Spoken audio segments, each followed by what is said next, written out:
इस हफ्ते की दोस्तों बड़ी घटना जो आईआर को काफ़ी या कहना चाहिए वर्ल्ड न्यूज़ में काफ़ी चर्चा में रही, वो था pager attack, walkie talkie attack जो हमने देखा इजराइल लेबनान संघर्ष में। दोस्तों हमने देखा किस प्रकार लेबनान में एक साथ 3000 पेजर ब्लास्ट करते हैं, जो लोगों की जेबों में रखे थे, लोगों के पॉकेट्स में रखे थे, वो एक साथ ब्लास्ट करते हैं 3000 पेजर। उन पर एक मैसेज आता है और वो उससे वो ट्रिगर हो जाते हैं। ट्रिगर होने के बाद वो ब्लास्ट कर जाते हैं, उनकी बैटरी फट जाती है। हालांकि बहुत नुकसान नहीं होता, लेकिन पेजर बैटरी जितने मेगावाट कितने वाट की बैटरी होगी वो फटेगी अगर, तो यहाँ पर नुकसान हो सकता है, इंजरी हो सकती है, सीवियर इंजरी हो सकती है और कई लोगों की जान भी गई है। जी हाँ, मोर देन 150 डेथ हुई हैं इन पेजर ब्लास्ट से। एक दिन पेजर ब्लास्ट और फिर अगले दिन इलेक्ट्रॉनिक गैजेट में वॉकी टॉकी पर ब्लास्ट हुए। तो निश्चित तौर पर जो कम्युनिकेशन डिवाइस हैं उनका यूज़ यहाँ पर किया जा रहा है एज अ वॉर वेपन के रूप में। तो कौन कर रहा है? लेबनान का दावा है ये हमला इसराइल ने कराया है। इसराइल डिनाई कर रहा है, भी हम ऐसा काम तो कभी करते ही नहीं, हम क्या जाने यार, हम तो मासूम लोग हैं, थोड़ी काम करेंगे यहाँ पर। इसराइल के अपने दावे हैं, अपने क्लेम हैं, लेकिन इस पूरे मामले ने, इस अटैक ने जो इम्पैक्ट डाला है वो हम बात करेंगे। ये पेजर अटैक कैसे पॉसिबल है? क्या इसराइल का हिस्ट्री रहा है? जहाँ हिस्ट्री रहा है इसराइल का, इस प्रकार के इसराइल ने सोफिस्टिकेटेड अटैक कराए हैं, इस प्रकार के कम्युनिकेशन डिवाइस का प्रयोग करके पहले वो अटैक कर चुका है। चाहे वो 1972 से ऐसा अटैक करवा रहा है ऑलमोस्ट। दोस्तों वो कई लोगों को उसने मारा या कई दुश्मनों को उसने मरवाया वहाँ की मोसाद ने। इस प्रकार से निश्चित तौर पर इसराइल पे ब्लेम है इस प्रकार के अटैक करवाने की।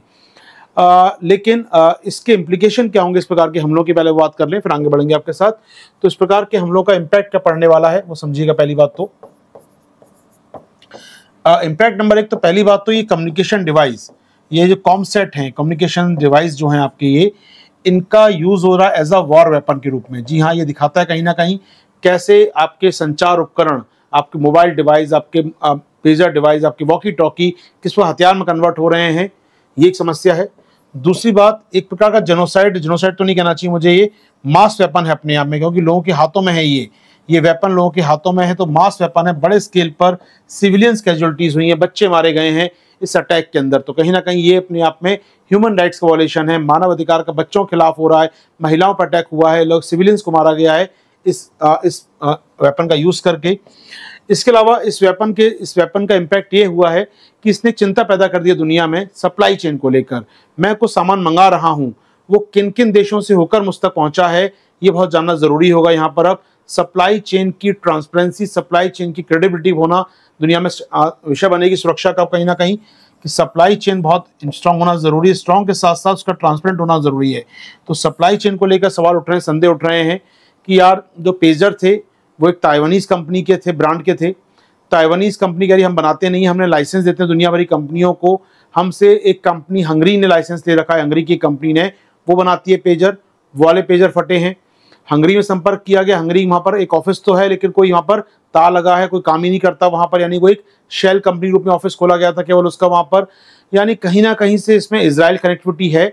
इजराइल ने बहुत महीने पहले ही, फरवरी महीने में ही पेजर बेचे थे, एक प्रकार से लेबनान तक पहुँचाए थे, उनका यूज़ अब उसने किया है। ये बहुत बड़ी बात है। किस प्रकार कॉमसेट या किस प्रकार कम्युनिकेशन टेक्नोलॉजी को लेकर, सप्लाई चेन को लेकर सवाल उठ रहे हैं कि ताइवान से हंगरी में एक शेल कंपनी, वहाँ से इजराइल और फिर इजराइल से लेबनान। जी हाँ, तो निश्चित तौर पर सवाल उठ रहे हैं सप्लाई चेन पर। इसके बाद ये जो कोवर्ट ऑपरेशन, एक प्रकार जो ऑपरेशन है, यहाँ पर किसी को ब्लेम इजराइल का मैंने नहीं किया, लोग मारे गए हैं और ब्लेम कोई स्वीकार करने को तैयार नहीं है। तो ये मतलब क्या, एक खुफिया ऑपरेशन अपने आप में ये, और ये ऑपरेशन दिखाता है कि देश कितने अपने आप में यहाँ पर अभी भी जो वॉर फ्रंट पे हो रहा है, सैनिक मार रहे हैं, लेकिन ये वॉर कितना अलग प्रकार लड़ा जा रहा है। ये इजरायली टेक्नोलॉजी जो है, साइबर टेक्नोलॉजी, वो कितनी अलग काम कर रही है। जी हाँ, तो ये आपको टेक वॉर है अपने आप में, टेक्नोलॉजी का प्रयोग कर रहे हैं तो टेक वॉर है कहीं ना कहीं, और ये बढ़ सकते हैं आने वाले सालों में। ये चिंता की बात दुनिया के लिए हो रही है। अब 2-3 काम की बात सुन लीजिए इसके अंदर, पीटी पॉइंट ऑफ व्यू से आपके काम हो सकता है पूरा मामला। चलिए, तो यहाँ पर ऐसे हम जानते हैं इजराइल की एजेंसी मोसाद का नाम सभी जानते हैं, खुफिया एजेंसी मोसाद उनका की। लेकिन जो इजरायली डिफेंस फोर्सेज हैं, IDF बोलते हैं, इजराइल डिफेंस फोर्स की खुफिया एजेंसी का नाम मोसाद है, लेकिन एक टेक विंग है इनकी अपने आप में। टेक विंग है जो बहुत पुरानी नहीं है, अभी कुछ साल पहले इसको बनाया गया टेक विंग को, समय 95 में। और इन टेक विंग जो है ये सारा अटैक करवा रही है, और इस विंग का नाम है यूनिट 8200। ये जो विंग है यूनिट 8200 टेक विंग है इनकी। इस प्रकार के अटैक, पेजर अटैक या वॉकी टॉकी अटैक या साइबर अटैक करने के लिए जानी जाती है संस्था। ये न केवल अटैक सॉफ्टवेयर के रूप में कर सकती है बल्कि हार्डवेयर के रूप में भी अटैक कर सकती है, इसने दिखा दिया।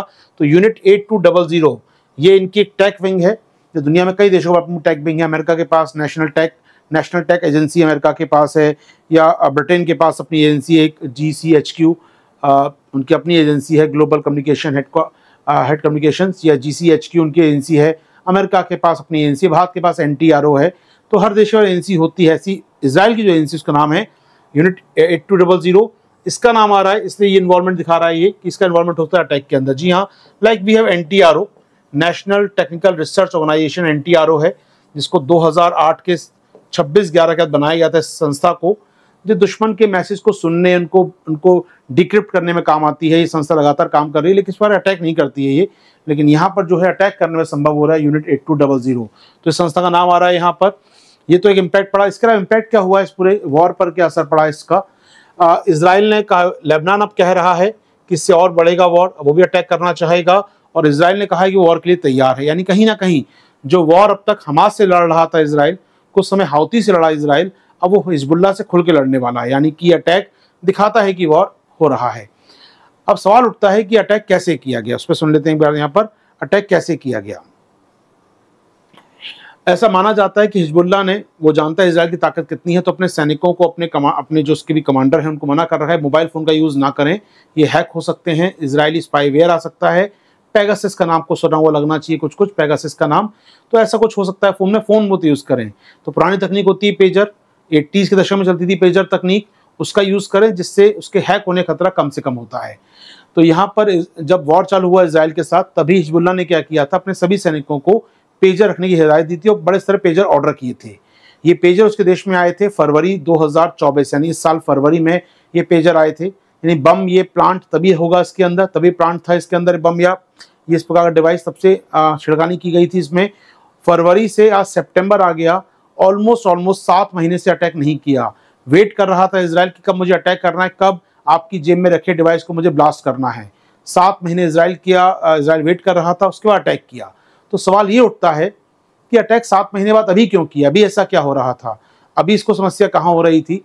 तो इजराइल के सामने जो बात थी यहाँ पर कि ईरान लगातार एग्रेसिव हो रहा है, ईरान को बदला लेना है जो हमास के नेता की हत्या हुई है वहाँ पर, और ईरान यूज़ करेगा हिजबुल्लाह का एज अटैक करने के लिए इजराइल पर। ईरान शायद खुद डायरेक्ट अटैक ना करे इस समय, लेकिन वो हिजबुल्लाह का यूज़ करेगा, उससे पैसा, उसे हथियार देगा, जिससे वो अटैक कर सके इजराइल के ऊपर। तो ऐसे में हिजबुल्लाह को कमज़ोर करने की स्ट्रैटेजी है। दूसरी बात, ऐसी बातें सामने आ रही हैं कि संभवतः ये जो बम वाला मामला था लीक हो रहा था, यानी किसी को शायद मालूम शक हो गया था कि ऐसी घटना हो रही है, यानी जो पेजर आए उसमें कुछ उनसे टैंपरिंग की गई है उसकी, तो उसको लेकर बात उठ रही है। खुलने वाला था मामला, तो वो लगा कि खुल जाएगा तो मतलब किसी काम का नहीं होगा ये, तो बेहतर है ब्लास्ट कर दिया जाए, जो नुकसान होता है हो जाए।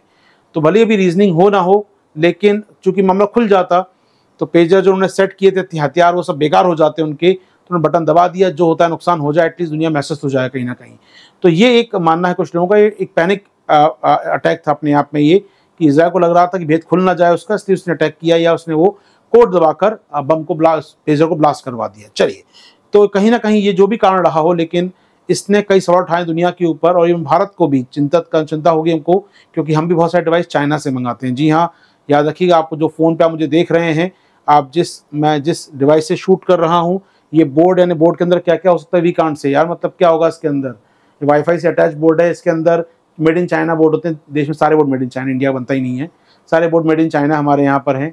हमारे सामने कैमरे लगे हैं, मेड इन ताइवान होगा, मेड इन चाइना होगा, डिवाइस लगा है हमारे सामने, मोबाइल आपके हाथों में है, ये सब मेड इन चाइना है।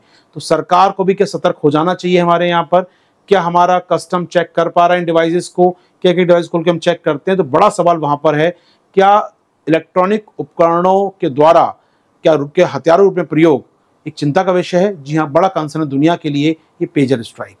अभी इसकी परतें और खुलेंगी, अभी तो और इन्वेस्टिगेशन होगी शायद, और बड़ी लंबी कहानी निकलेगी पक्का इसमें कोई ना कोई, कि इजरायली कंपनी ने कैसे किया। बहुत ही सीक्रेट खुफिया ऑपरेशन, सफल ऑपरेशन मान सकते हैं इजरायल के दृष्टिकोण से इसको। ठीक है, तो चलिए देखेंगे, बात करेंगे इस पर हम लोग, लेकिन हाल फिलहाल चर्चा में रहा ये। तो इससे अल्टीमेटली वेस्ट एशिया का संकट बढ़ गया है। यहाँ पर कई यहाँ पर स्ट्राइक हुए हैं, तो ये बॉर्डर जो है लेबनान बॉर्डर और इजरायल बॉर्डर, यहाँ टेंशन बढ़ सकती है आने वाले दिनों में, उम्मीद करेंगे हम लोग। इसके अलावा शायद हो सकता है क्लियर कह रहे हैं कि वो मिलिट्री सहयोग को बढ़ाएंगे, कहीं ना कहीं मिलिट्री को ज्यादा ताकत देंगे जिससे लड़ पाए हिजबुल्लाह के खिलाफ, यानी कुल मिलाकर वो जानते हैं कि इससे टेंशन बढ़ सकता है। तो दोस्तों कैसा लगा ये वीडियो आपको बताइए कमेंट बॉक्स में। आप ज्वाइन कर सकते हैं मेरे संग मेरी करंट अफेयर्स क्लासेस दोस्तों, जो उपलब्ध हैं जीएस विद आशीर्वाद ऐप के ऊपर, जहां डेली क्लास होती है और नोट्स प्राप्त होते हैं। इसके अतिरिक्त आप जुड़ सकते हैं ऐप पर हमारे पीटी और मेंस के विशेष कार्यक्रम पर। लॉग इन कीजिए हमारी ऐप पर। Thank you.